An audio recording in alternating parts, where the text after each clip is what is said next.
Siang lur, terus semangat yo menjalankan ibadah puasanya. Pasti tergoda lihat jajanan khas dari Malang, Jawa Timur ini. Hehehe. Aku kasih tahu gimana cara buatnya yo. Siapa tahu bisa jadi ide menu takjil nanti.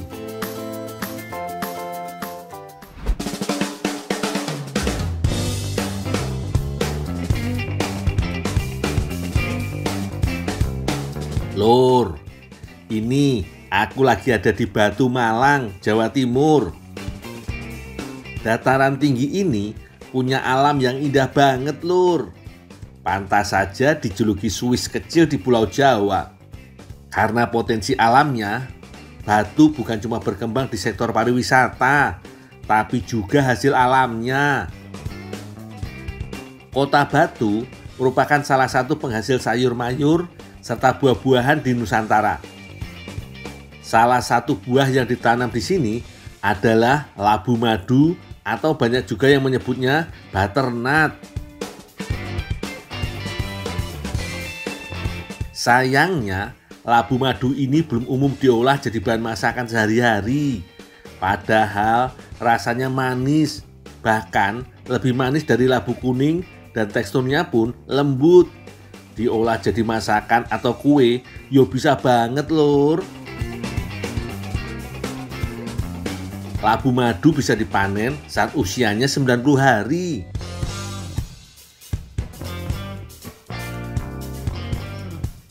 Bung, ya Pak. Ayo sini dulu. Ya Pak, saya ke sana Pak. Ngawur kamu ini. Ada apa Pak? Ini nggak boleh diinjek-injek. Kalau sampai tanaman patah kita ini rugi 4 bulan harus tanam lagi. Maaf Pak, keburu-buru Pak. Keburu-keburu boleh tapi kerja yang benar, muter dikit kenapa? Ya, saya kira Bapak tadi buru-buru manggil saya Pak. Ya buru-buru boleh tapi kerjanya yang benar. Ya Pak, ya Pak, ya Pak. Nah, taruh.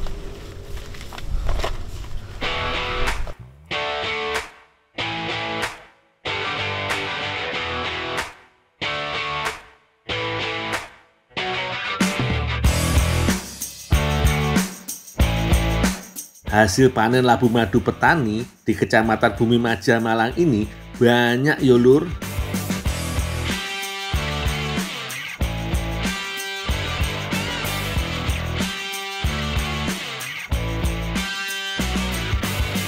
Karena aku sukanya berkreasi lur, aku mau olah kulit labu madu jadi klanting, kue dengan cita rasa manis dan gurih. Dulu kulitnya kamu tumbuk dulu. Oh, ya Pak.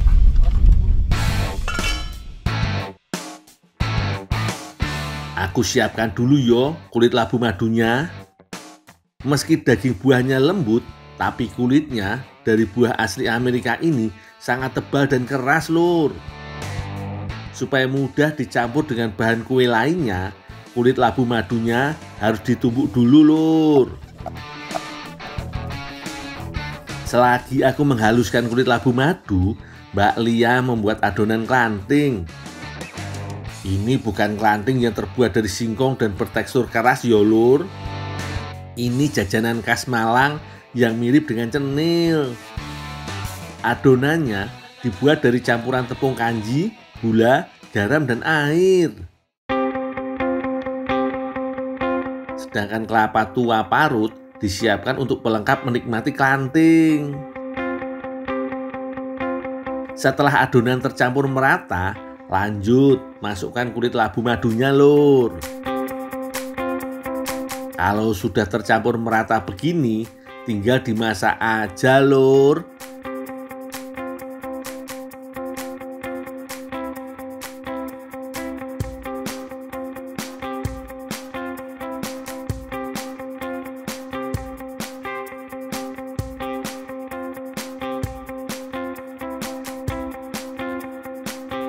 Panaskan adonan sambil terus diaduk.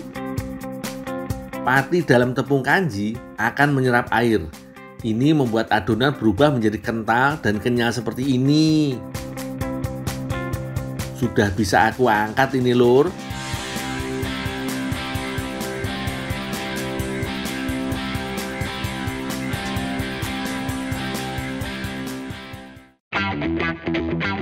Lur, klanting merupakan kudapan yang dikenal karena warnanya yang beragam. Makanya Mbak Lia membagi adonan untuk diberi pewarna makanan. Kali ini aku akan bikin 3 warna berbeda, Lur. Uleni sampai warnanya tercampur sempurna ya, Lur.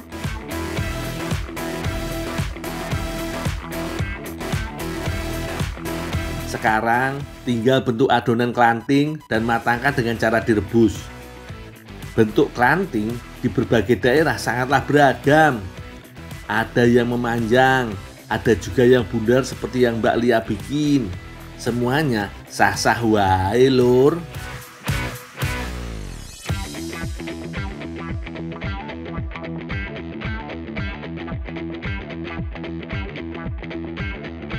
Kalau klanting sudah mengembang seperti ini, tandanya wis matang dan bisa diangkat.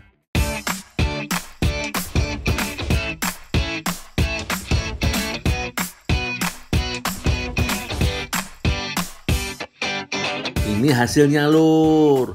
Sengaja ditusuk seperti sate biar gampang makannya. Jangan lupa taburan kelapa parutnya.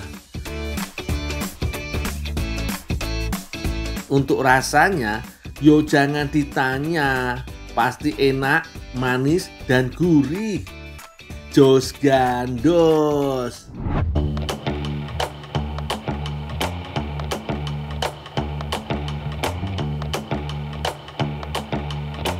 Lur, udah pernah minum kopi luwak? Ini loh, binatang yang berperan menghasilkan kopi termahal di dunia. Luwak sangat suka makan buah kopi, Lur. Uniknya, binatang ini cuma bisa mencerna daging buahnya saja, sementara biji dan kulit arinya tidak dicerna. Makanya, biji kopi akan dikeluarkan utuh melalui kotoran si luwak. Hasilnya, biji kopi yang masih terbungkus kulit ari ini telah mengalami proses fermentasi selama beberapa jam dalam sistem pencernaan luwak. Selain itu, proses pengolahan untuk mendapatkan biji kopi luwak terbilang lama. Jadi wajar aja kalau harga jualnya sangatlah mahal. Kopi luwak pernah terjual 20 juta per kilogramnya, loh, Lur.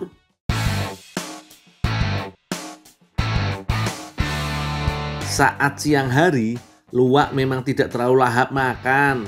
Barulah malam harinya, luwak akan lebih banyak makannya, Lur.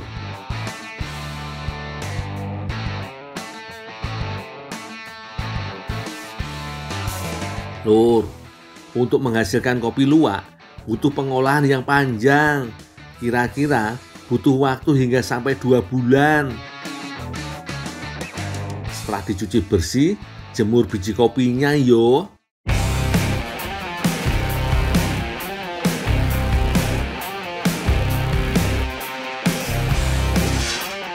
Lanjut sangrai biji kopi kering. Di tempat produksi kopi luwak Jatimulyo milik keluarga Pak Agus, biji kopi kering disangrai dengan kayu bakar. Berbeda kalau disangrainya menggunakan kompor gas. Dengan menggunakan kayu bakar bisa menghasilkan aroma kopi luwak yang lebih khas, Lur. Hasil sangrainya, biji kopi akan berwarna kehitaman seperti ini.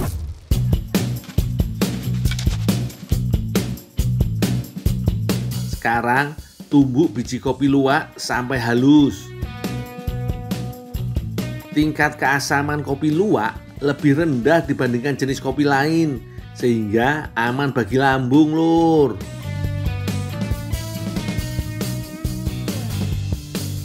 Lanjut, ayak supaya dapat bubuk kopi yang benar-benar halus.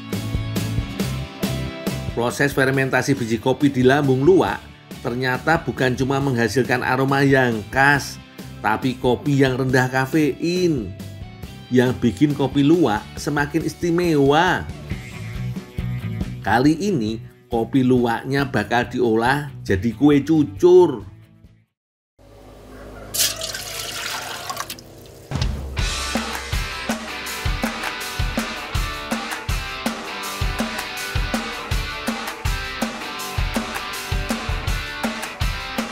Ibu Sus lagi bikin adonannya nih lur. Campur tepung beras dengan tepung terigu, tepung kanji, dan juga bubuk kopi luwak.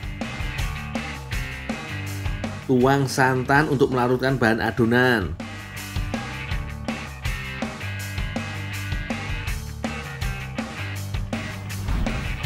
Adonan kue cucur yang encer ini sudah siap buat digoreng lur.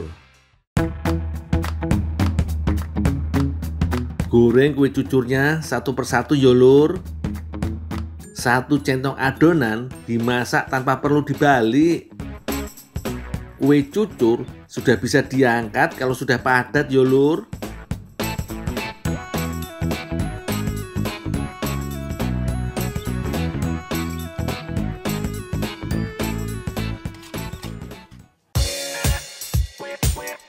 Selain kue cucur, Bu Sus juga akan bikin kue bugis.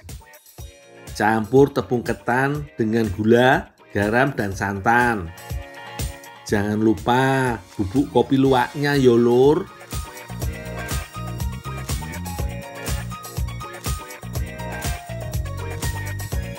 Adonan kue bugis memang lebih padat dibandingkan dengan adonan kue cucur lur. Karena setelah adonan kalis akan langsung dibungkus. Daun pisangnya sudah diberi minyak supaya mudah dilepas saat kue bugisnya matang. Jangan lupa taruh isian kue bugis berupa kelapa parut. Matangkan kue bugis dengan dikukus selama 20 menit. Ini salah satu kuliner tradisional kesukaan aku lur. Kue cucur dan kue bugisnya jadi makin istimewa. Jos gandos lur. Salam semangat lur. Bagaimana pekerjaan sedulur hari ini? Semoga tetap lancar dan penuh berkah ya lur. Ingat, kerja apa aja sing penting halal dan menghasilkan. Nah, kebetulan hari ini aku nyambi kerja di usaha kolang-kalingnya si Mamang lur. Lokasinya di Desa Ciaur, Kecamatan Maja, Kabupaten Majalengka. Hasil panen kolang-kaling kali ini kebetulan tidak terlalu banyak lur. Semoga aja cukup yo untuk memenuhi pesanan hari ini.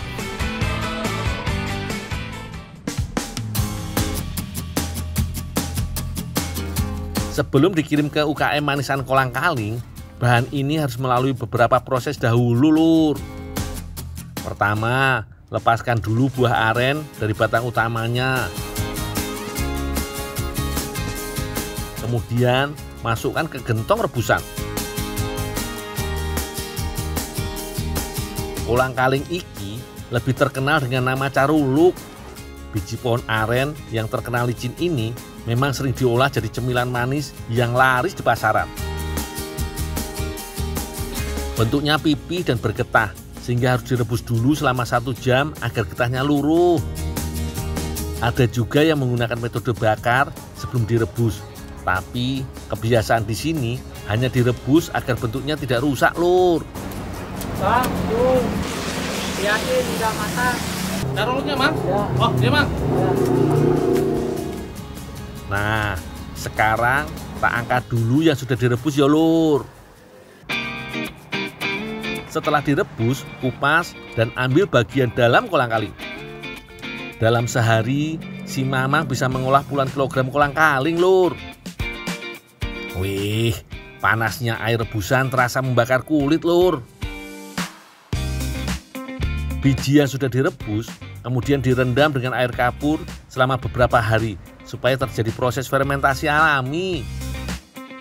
Dalam proses fermentasi ini pula bentuknya akan sedikit berubah menjadi lebih pipih. Ya, pengantarin ke Bapak UKM. Oh iya mang. Ya, makasih. Oh iya ya.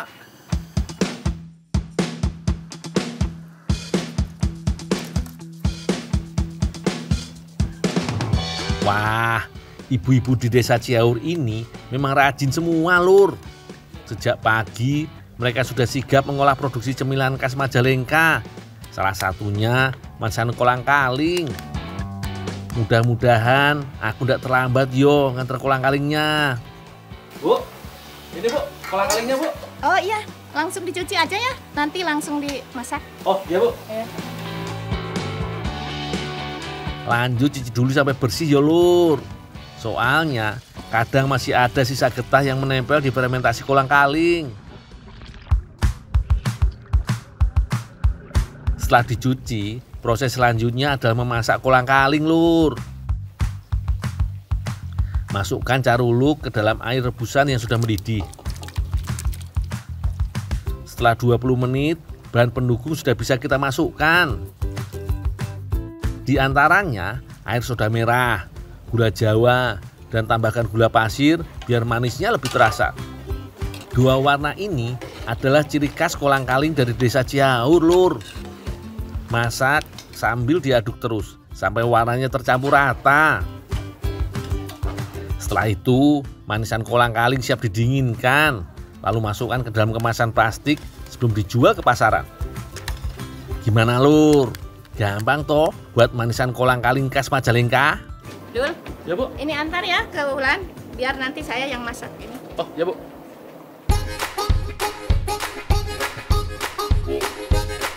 Nah, di samping ada Teh Wulan dan Teh Ayu yang sedang menyiapkan adonan makaron. Makaron adalah biskuit berbentuk bulat yang berasal dari Perancis, Lur. Biasanya disajikan beraneka ragam warna dan rasanya sangat renyah. Ada beberapa bahan yang mesti disiapkan Lur. Di antaranya tepung almond yang jadi primadona pembuatan makaron. Ada juga krimer kental manis, gula pasir, mentega, telur ayam, dan sedikit tepung tapioka. Sementara untuk krim isiannya, cukup siapkan mentega putih dan gula halus. Yuk, langsung aja Teh, dibuat adonannya yo. Teh, ini Teh disuruh nganter kolang-kaling Teh. Oh iya Dul, makasih ya. Oh ya Teh. Nah, ini dia resep rahasia makaron ala desa Ciaur. Bahannya pakai campuran kolang-kaling Lur. Sebelum dicampur ke dalam adonan, iris tipis dan cacah halus caruluknya yo. Biar aman, dimasukkan ke dalam adonan. Teh Ayu kebagian tugas bikin adonan. Sementara Teh Wulan kebagian membuat krim kocok. Ayo, pada semangat yo. Langsung campur aja semua bahan sesuai urutannya. Untuk adonan dasar, pertama-tama kocok dulu telur sampai mengembang. Kemudian baru masukkan sisa bahan lainnya sampai adonan lembut dan tidak menggumpal. Nah, proses membuat makaron khas Prancis hampir selesai Lur. Setelah adonan jadi, bagi menjadi 2 wadah dan tambahkan pewarna makanan.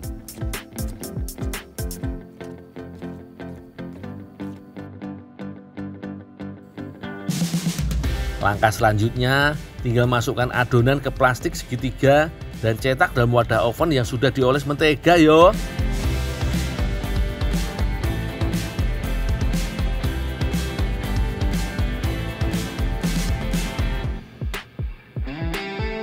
Wah, warnanya cantik bener Lur. Sesuai ciri khas makaron dari negeri asalnya.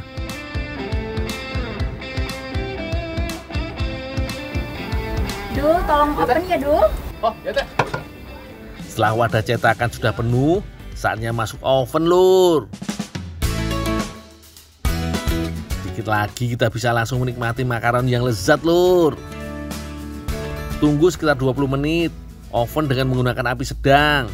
Dan makaron siap disantap.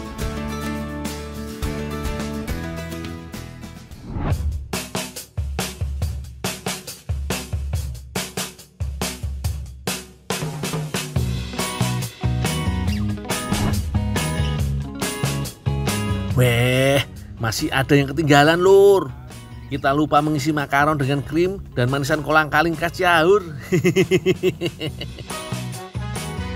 Buat kalian yang penasaran, Langsung coba di rumah yo Lur. Selamat mencoba.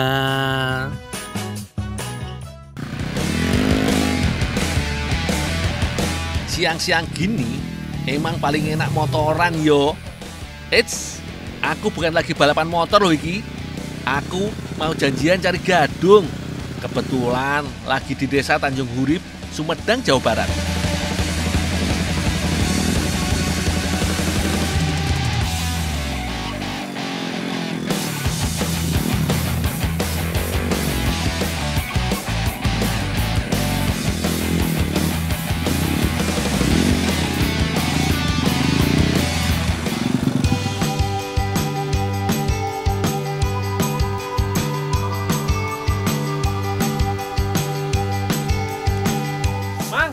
Banyak gadungnya udah dapat? Oh, ya.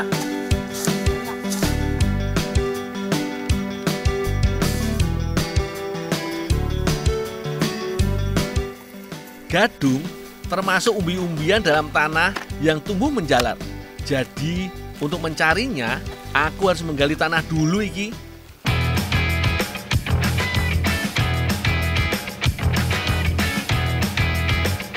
Gadung memang tidak sepopuler singkong atau talas yo. Padahal kalau diolah jadi makanan nggak kalah enak loh. Oh, ayo Pak gadungnya. Oh, iya Bang. Oke Kang, kumpulin aja gadungnya dan simpan dalam karung yo.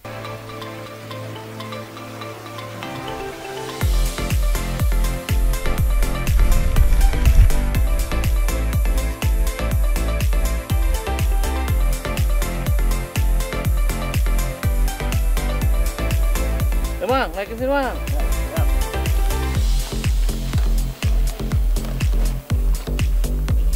Itu karet lagi.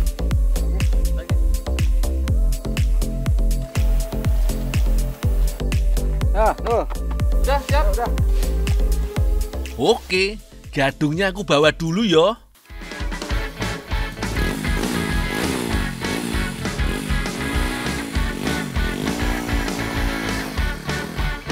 Walah, iki motornya ngopo yo? Punten Abah Makang, minta tolong bantu dorong. Lumayan berat iki, jadi susah nanjak.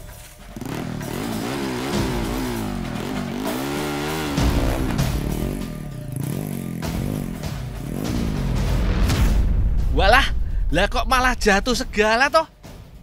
Yo wis lah, aku bawa tanpa motor aja, daripada makin repot nanti di jalan.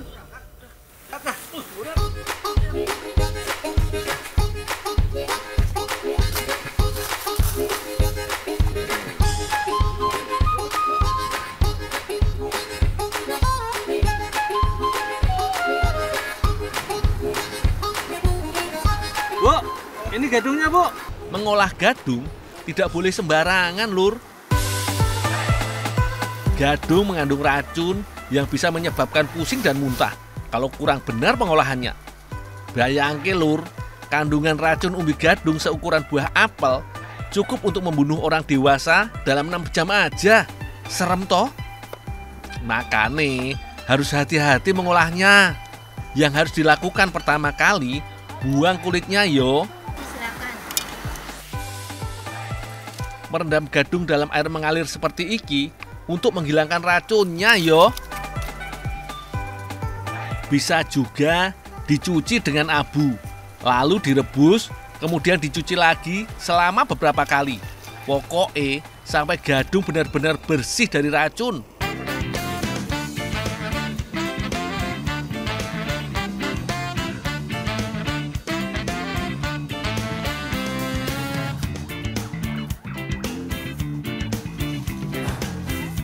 Kebanyakan gadung digoreng, direbus, atau dijadikan keripik. Cara membuatnya cepat dan gampang. Tapi kalau iki mau dijadikan tepung yo, gampang kok carane. Tinggal ditumbuk sampai halus. Meski terkenal beracun, sebenarnya masih banyak manfaat gadung. Salah satunya bisa menurunkan kadar kolesterol. Gadung juga dipercaya bisa menyembuhkan rematik loh. Setelah ditumbuk, tepung gadung diayak. Jadi tepungnya bisa halus semua.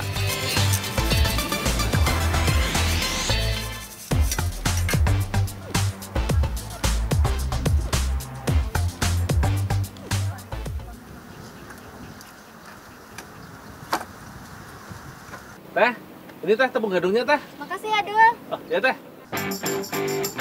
Ternyata tepung gadung mau dijadikan mie. Tepung gadung akan dicampur tepung terigu, tepung tapioka, baking powder, garam, dan air. Aduk sampai jadi adonan kalis yo. Teh Frida menyiapkan paprika untuk campuran olahan mie gadung. Tinggal diiris kecil-kecil aja yo. Paprika memang tidak sepedas cabai lur. Biasanya hanya untuk memperkaya rasa dan warna masakan. Eits, meskipun begitu, banyak manfaatnya paprika. Antara lain, bagus untuk ketahanan tubuh dan mempercepat penyembuhan luka. Neng, ambilin itu, Neng. Campurin itu nih. Oh iya, setelah adonan mie gadung kalis, bisa ditambahkan pewarna makanan loh. Jadi tampilannya lebih menarik lagi.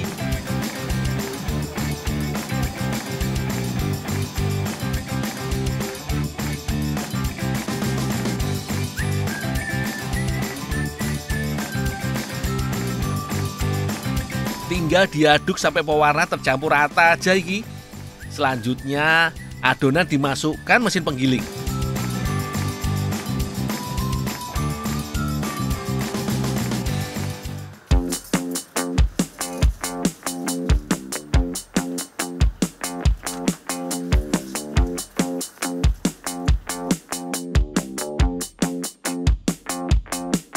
Ambil sedikit dulu yo adonannya, masukkan pelan-pelan, kemudian lakukan beberapa kali.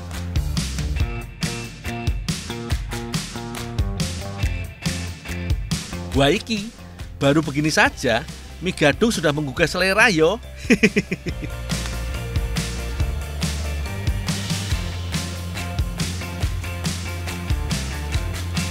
Terus, Neng. Udah cukup, Neng. Ya udah, Bu, aku rebus dulu ya, Bu. Ya.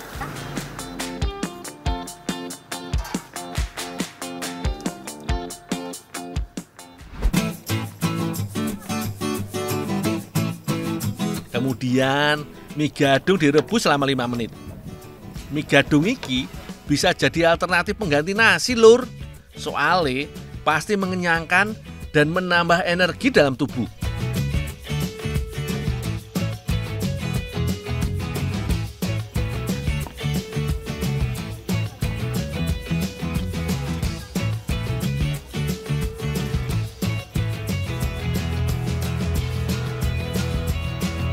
Teh Frida mau membuat mie gadung lebih spesial dengan tambahan saus mentai. Untuk membuat sausnya gampang kok. Cukup campur mayones dengan saus sambal aja. Nah, kalau semua bahan sudah beres, tinggal diracik aja.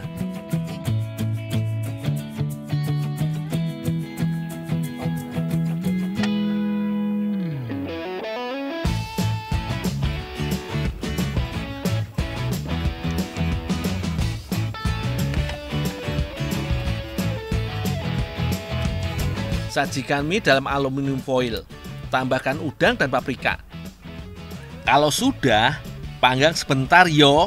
Yang penting ada efek kepanggang pada saus mentainya.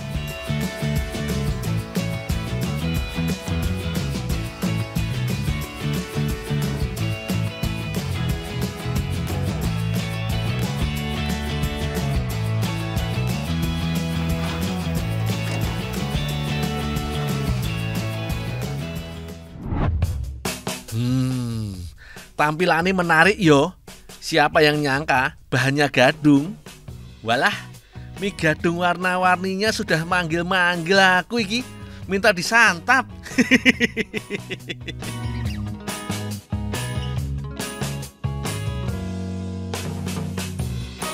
Dul, Mak, Pak, ini nih mentai mie gadung. Cobain yuk. Oh, yuk. Mang, cobain, Mang. Yo wis, nggak usah basa-basi lagi. Langsung tak coba aja yo.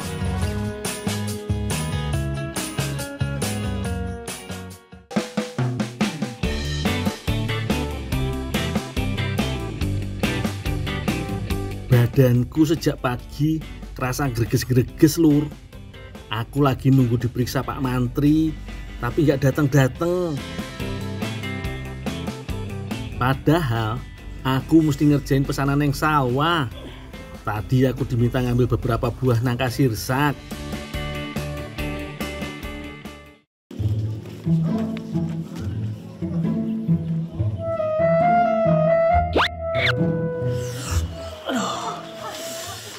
Kagak datang-datang sih.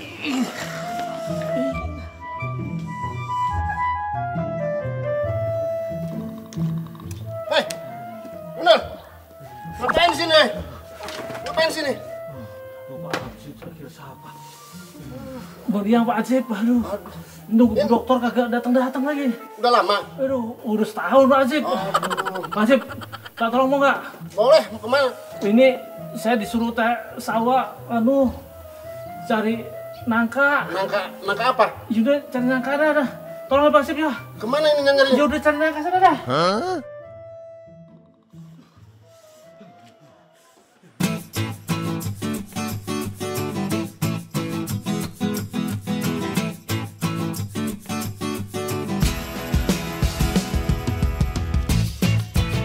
Waduh, perasaanku kok nggak enak iki. Hansip tadi ngerti nggak yo sirsak Walanda? Daripada diomelin neng sawah, mending tak susul wae ah.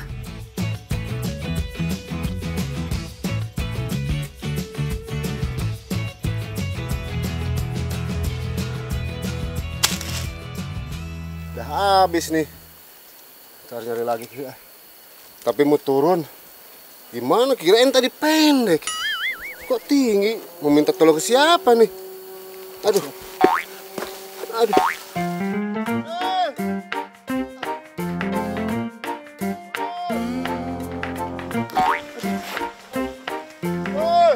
Hei, Pak Hansip! Mana? Ini dong, di atas dong. Tolongin dong. Pak Hansip ngapain aja di situ? Lama banget. Nggak bisa turun dong, tinggi banget dong. Aduh. Tolongin dong. Orang sakit minta tolong bentar gitu aja. Tinggi nih dong. Kira pendek tadi naik dong. Bisa manjat kagak bisa turun. Ntar kalau di kampung ada maling gimana?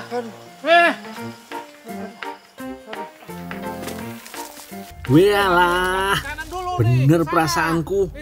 Ternyata Hansipnya nggak ngerti.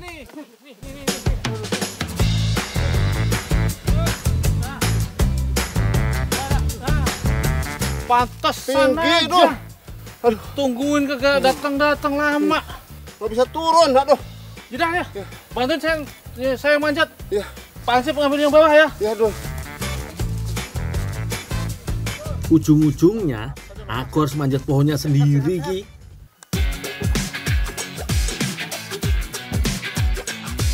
Ini yang namanya nangka sirsak. Ada juga yang menyebutnya sirsak Walanda. Kadang sebutannya memang membingungkan, dikira nangka beneran. Ternyata maksudnya sirsak, tapi ukurannya gede.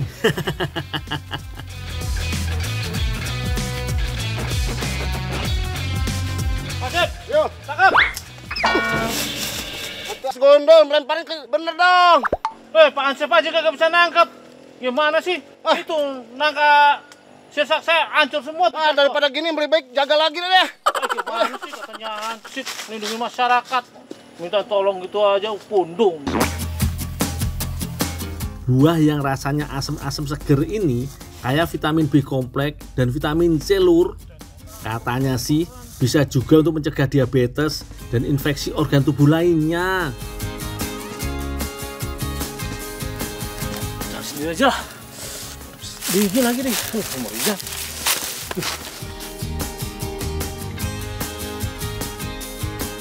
Neng Salwa dan Teh Indri mau bikin inovasi cannoli khas Itali dengan nangka sirsak lur. Wah, piye ku hasilnya yo? Untuk adonan cannoli memakai tepung terigu, gula pasir, mentega, air soda, jeruk, baking powder, dan bubuk kayu manis.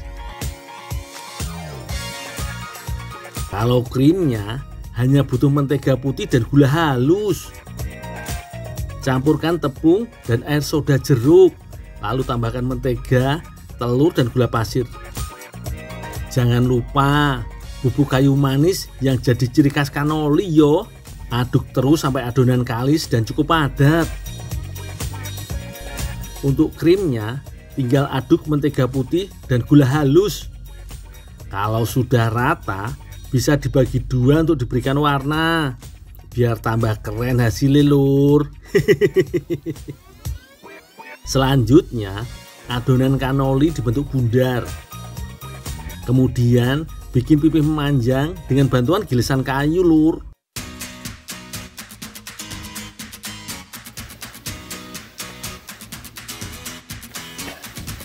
Sawah, ini nangka sirsaknya nah. Oh ya makasih, sekalian aja dibikinin manisan ya Dul. Hah?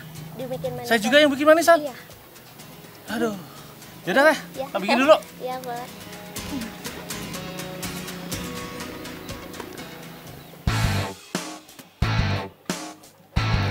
Mengolah sirsak iki gampang-gampang susah lur.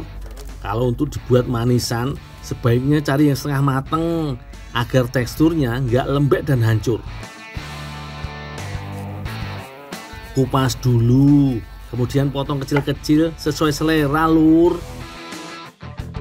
Karena buah sirsak sedikit mengandung getah, harus dicuci dulu lur. Sekalian buang sisa getah yang menempel yo. Didihkan airnya, lalu tambahkan gula pasir. Aduk terus sampai berubah kental. Kalau sudah, masukkan buah sirsaknya. Tambahkan pewarna makanan biar warnanya ngejreng.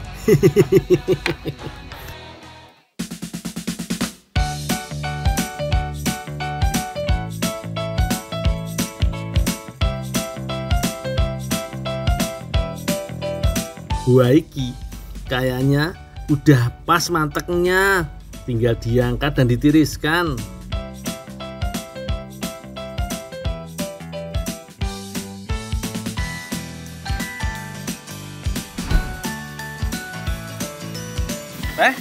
Ini tah, manisan nangka sirsaknya. Udah jadi kah? Ya makasih ya Dul. Dibuat kuenya yang enak ya tah?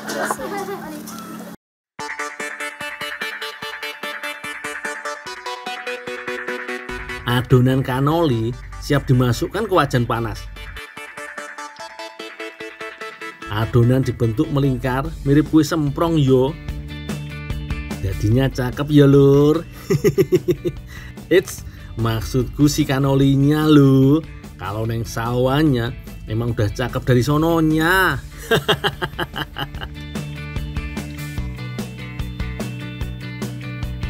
Sekarang tinggal membentuk cannoli dan mengisinya dengan krim dan manisan. Wah, kalau udah diisi begini jadi makin cantik tampilannya. Siapa sangka lur, sirsak bisa diinovasi jadi makanan Italia.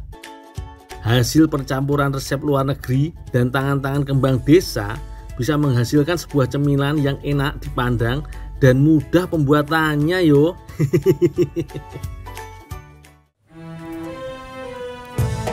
Dul, udah dapet takjil belum? Buat buka puasa? Takjil? Iya. Belum teh. Nih kebetulan ada nih takjil buat buka puasa. Takjil. Takjil. Waduh, giliran ada takjil aja pada. Dadah, duduk dulu. Duduk.